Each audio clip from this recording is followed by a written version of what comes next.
really been about technology, although for us, digitisation of services certainly was something that nudged us very nicely along the road of transformation. It kind of became, I've said this before at a couple of events, it's been like a little bit of a Trojan horse for us, in that we digitised services, and through the digitisation we showed people what the change could be in a very kind of a real way.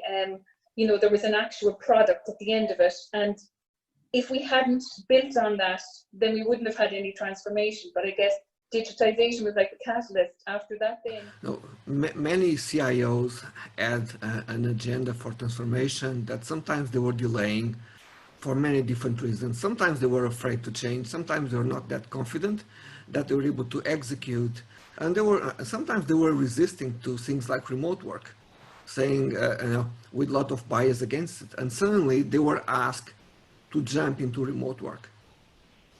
Well, so it's really important to be able to support your employees when you are on this rush to go to remote work. As an example, is really in this particular case, I think it's particularly important to follow up your employees in whatever activities they are doing. People are going to feel isolated at home. They feel that they are not being productive. So it's particularly important to have conversations about productivity, finding. And I see there's a great comment here from Peter saying, you know, if you just digitize a poor process or service, it's just still a poor process. So where is this future competitive advantage? And I know.